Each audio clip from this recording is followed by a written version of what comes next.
കുട്ടികളെ സംബന്ധിച്ചോളം ഇത് അടിപൊളിയായിരിക്കും. ഇവിടെ വന്നു കഴിഞ്ഞാൽ അവർ മാസ്മരികമായ വേറൊരു ലോകത്ത് എത്തിയ ഒരു ഫീല് എന്തായാലും അവർക്ക് കിട്ടുന്നതാണ്. അപ്പോൾ ഇവിടെ വരുമ്പോൾ തന്നെ ഫ്ലവേഴ്സ് ആയാലും അതുപോലെ തന്നെ ഇങ്ങനെയുള്ള കലാകാരന്മാരൊക്കെ ആണെങ്കിൽ തന്നെയും നമുക്ക് നല്ലൊരു എൻജോയ്മെൻ്റ് ഒക്കെ തരുന്നുണ്ടെന്ന് തന്നെ പറയാം സത്യത്തിൽ.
എല്ലാവർക്കും നമസ്കാരം. പുതിയൊരു വീഡിയോയിലേക്ക് സ്വാഗതം. അപ്പോൾ ഞാനിപ്പോൾ ഉള്ളത് എറണാകുളത്തെ ഗ്രൗണ്ടിൻ്റെ തൊട്ടടുത്താണ്. അപ്പോൾ ഇവിടെ ഫാൻറ്റസി വേൾഡ് എന്ന് പറഞ്ഞ ഒരു എക്സിബിഷൻ നടക്കുന്നുണ്ട്. അപ്പോൾ അതിൻ്റെ കാഴ്ചകളും വിശേഷങ്ങളൊക്കെയാണ് നമ്മുടെ ഇന്നത്തെ വീഡിയോയിൽ നിങ്ങൾ കാണാൻ പോകണ്ട.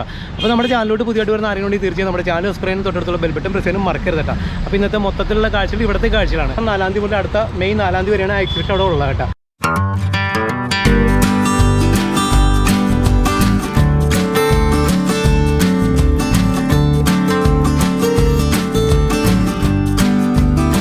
ഇങ്ങോട്ട് കയറി വരുമ്പോൾ വ്യത്യസ്തമായിട്ടുള്ള കുറേയധികം പക്ഷികളെയും അതുപോലെ തന്നെ കുറേയധികം ജീവികളെയൊക്കെ നമുക്ക് കാണാൻ കഴിയുന്നതാണ്.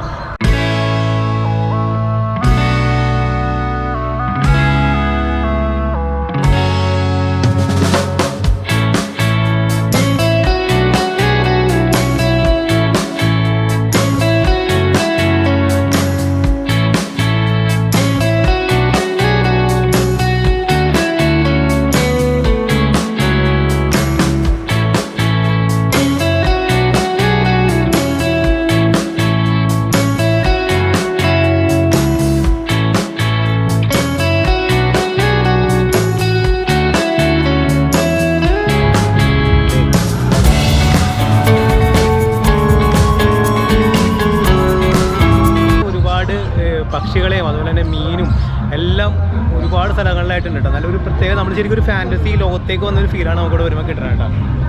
എൻ്റെ പുറകിൽ നിങ്ങൾക്ക് കാണുമ്പോൾ തന്നെ മനസ്സിലാവും. ഇപ്പോൾ ഇവിടെ ഒരു ഭാഗത്തായിട്ട് ഒരു ചെറിയ തോട് സെറ്റപ്പ് ഒരുക്കിയിട്ടുണ്ട്. അതായത് കുറേയധികം മീനുകളൊക്കെ ഇട്ടിട്ട് ഒരു തോട് ശരിക്കും ഒരു പാലത്തിൻ്റെ അടിയിൽ നിന്ന് ഒഴുകി വരുന്ന ചെറിയൊരു അരുവിയൊക്കെ ഒഴുകി വരുന്ന ഒരു ഫീല് ഇവിടെ ക്രിയേറ്റ് ചെയ്തിട്ടുണ്ട്.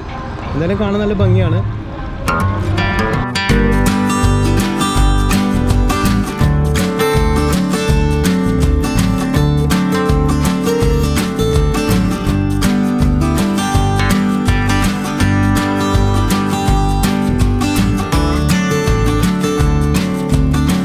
അപ്പോൾ ഇവിടെ കയറി വരുമ്പോൾ തന്നെ നമ്മൾ സ്വീകരിക്കുന്ന ഈ പ്രാവുകളൊക്കെ ഉണ്ടാവും.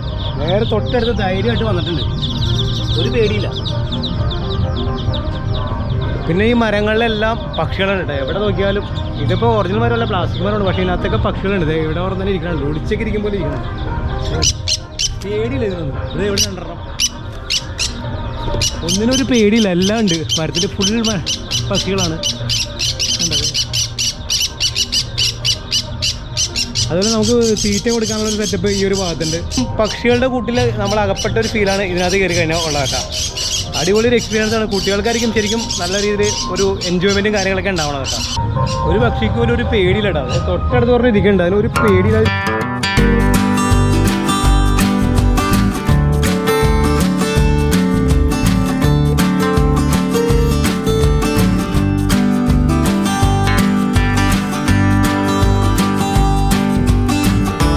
നമ്മൾ ഫാൻറ്റസി വേൾഡിൻ്റെ ഈ ഒരു സെക്ഷനിലോട്ട് കിടക്കുമ്പോൾ കുറേയധികം കലാകാരന്മാർ മാസ്കെല്ലാം അണിഞ്ഞ് ഓരോരോ വേഷങ്ങളൊക്കെ ധരിച്ചിട്ട് ഇതിനകത്ത് നമ്മൾ സ്വീകരിക്കുകയാണ് ചെയ്യുന്നത്.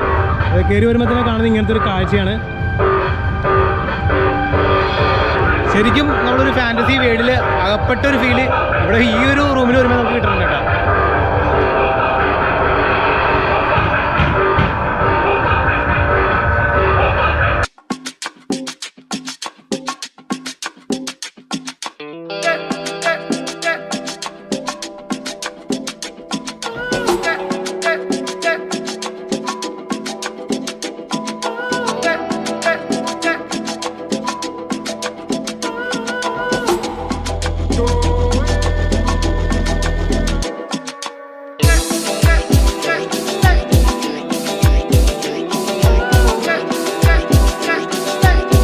അപ്പോൾ ഈ ഫാൻറ്റസി വേൾഡ് എന്നുള്ള ഒരു കൺസെപ്റ്റ് എന്തായാലും അടിപൊളിയായിട്ടാണ്. നമ്മൾ കയറി വരുന്നവരും ഓരോ സെക്ഷനിലോട്ട് കടന്നു വരുമ്പോഴും വ്യത്യസ്തമായ ഫീലിങ്സാണ് നമുക്ക് കിട്ടിക്കൊണ്ടിരിക്കുന്നത് കേട്ടോ. ആദ്യം നമുക്ക് കിട്ടുന്ന ഫീലിംഗ് അല്ല രണ്ടാമത്തെ ഒരു സെക്ഷനിലോട്ട് വരുമ്പോൾ. അതുപോലെ തന്നെ കുറേയധികം കലാകാരന്മാരെല്ലാം നിങ്ങൾ കണ്ടു. കുറേയധികം കലാകാരന്മാരെല്ലാം പലധികം അവരുടേതായ കോസ്റ്റ്യൂമൊക്കെ ധരിച്ച് ഇതിനകത്ത് പല രീതിയിൽ നമ്മളെ എൻജോയ് ചെയ്യാനും അതുപോലെ നമ്മളോടൊപ്പം സെൽഫി എടുക്കാനും ഫോട്ടോ എടുക്കാനൊക്കെ അവർ ഓടി വരുന്നുണ്ട്. അതുമാത്രമല്ല ഇവിടെ വരുന്ന ഓരോ സെക്ഷനിലോട്ട് നമ്മൾ കടന്നു വരുമ്പോൾ നമുക്ക് കിട്ടുന്ന ഡിഫറൻറ്റ് മൂഡാണ്. അപ്പോൾ ഈ വെക്കേഷൻ ശരിക്കും പറയും, ഈ വെക്കേഷൻ അതുപോലെ തന്നെ വിഷു എല്ലാം നിങ്ങൾക്ക് അടിച്ചു പൊളിക്കാനായിട്ട് ഈ എറണാകുളത്തപ്പം ഗ്രൗണ്ടിലുള്ള ഈ ഒരു ഫാൻറ്റസി വേൾഡിലേക്ക് എന്തായാലും പോരും കേട്ടോ. നിങ്ങൾക്ക് നഷ്ടമൊന്നും ആവില്ല. 100 രൂപ ശരിക്കും പറഞ്ഞാൽ നഷ്ടമല്ല.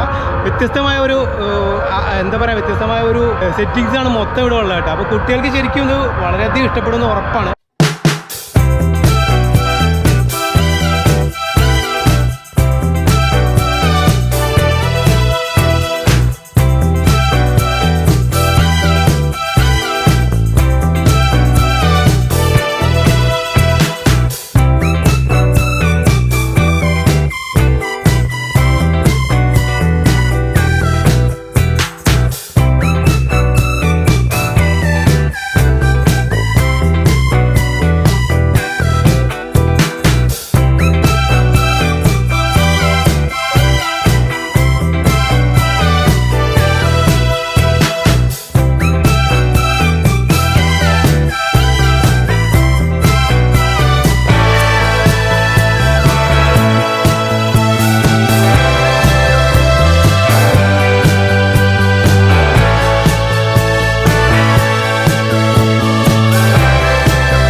ഇവിടെ മുതൽ അങ്ങോട്ട് ഇനി ട്രേഡ് സെക്ഷൻ ആണ് കേട്ടോ. കുറേയധികം ഷോപ്പുകളൊക്കെ നമുക്ക് നിലവിൽ കാണാൻ കഴിയുന്നതാണ്.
അവസാനം നമുക്ക് ഫുഡ് കഴിക്കാൻ ഒരു കഫ്റ്റീരിയ ഒരു ഏരിയ ഉണ്ട് കേട്ടോ. കുറേയധികം ഷോപ്പുകളൊക്കെ ഈ ഒരു ഭാഗത്തായിട്ടുണ്ട് നിലവിൽ. അതിനുള്ള ചെയറും കാര്യങ്ങളൊക്കെ ഇവിടെ ഉണ്ട്. അപ്പോൾ അവിടെ ഒരു ഐസ്ക്രീം ഷോപ്പ് അതുപോലെ ബജ്ജി അങ്ങനെയുള്ള കാര്യങ്ങളെല്ലാം ഈ ഒരു ഏരിയയിലുണ്ട് കേട്ടോ. അപ്പോൾ ഈ ഒരു ഇതിലോട്ട് ഇറങ്ങുമ്പോൾ നമുക്ക് കുട്ടികൾക്ക് തന്നെ കുറച്ച് എൻ്റർടൈൻമെൻ്റ് ആയിട്ടുള്ള അവരുടെ ഏരിയ ഒക്കെ ഉണ്ട്. ഇത് വൈകുന്നേരം ഓപ്പണിംഗ്. ഇപ്പോൾ ഞാൻ വന്നിരിക്കുന്നത് ഇപ്പോൾ ഏകദേശം ഒരു ഉച്ച സമയത്താണ്. അപ്പോൾ അതുകൊണ്ട് ഇവിടെ ഓപ്പണിംഗ് അല്ല. ഇവിടെ നമുക്ക് മറ്റേ ഫാൻസി ഗെയിമൊക്കെ ഉണ്ട്, ഫാമിലി ഗെയിം, നമ്മൾ മണപ്പുറത്ത് കാണുന്ന ഫാമിലി ഗെയിം അങ്ങനെയുള്ള ഐറ്റംസ് ഒക്കെ ഉണ്ട്. പിന്നെ അത് കൂടാതെ കുറച്ച് പ്ലേ ഏരിയ ആ ഒരു ഭാഗത്ത് മറ്റേ കുട്ടികളുടെ കുറച്ച് പ്ലേ ഏരിയ ഒക്കെ ആ ഒരു ഭാഗത്തുണ്ട് കേട്ടോ. അത് സെറ്റ് ചെയ്തുകൊണ്ടിരിക്കണുള്ളൂ, നിലവിലായിട്ടില്ല. കുറേ അധികം ഐറ്റംസ് ഒക്കെ നിലവിൽ വന്നിട്ടുണ്ട്. നിലവിൽ ഈ ഒരാഴ്ച അടുത്തൊരാഴ്ചത്തെ കൂടെ ഇതെല്ലാം ഫുൾ സ്വിങ്ങിൽ വർക്ക് ചെയ്യുന്നതാണ് കേട്ടോ.